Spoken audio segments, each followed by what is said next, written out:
laisser des phrases au fond des machines, des fragments de jour, des ombres en vitrine, des sourires figés dans des écrans sans voix, des morceaux de moi qui ne me connaissent pas. Je retrouve parfois ces anciennes présences qui traversent le temps dans un étrange silence. Elles portent mon nom, elles portent mes couleurs, mais elles ignorent tout de mes peurs. Les années passent sans demander la permission, et la mémoire devient une collection. Ce qui reste de nous quand la lumière s'efface, quand nos pas ont quitté depuis longtemps la place. Des images, des mots, quelques battements flous. Est-ce encore nous-mêmes ou seulement le souvenir de nous? Ce qui reste de nous dans les archives du temps, des éclats suspendus quelque part dans le néant, des visages gravés dans le circuit dissous. Et cette question simple, que reste-t-il de nous?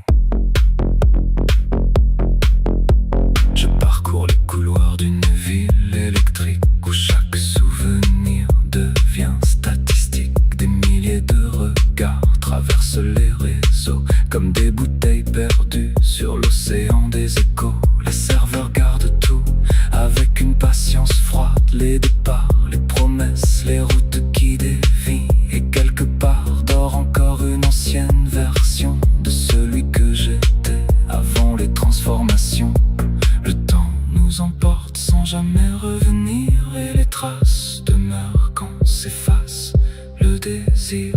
Ce qui reste de nous quand la lumière s'efface, quand nos pas ont quitté depuis longtemps la place. Des images, des mots, quelques battements flous.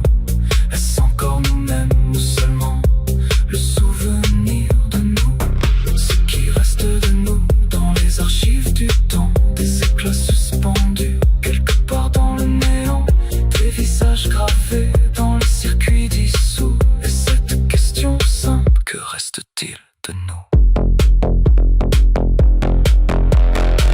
Peut-être que vivre n'est qu'une empreinte fragile, un signal traversant une nuit immobile.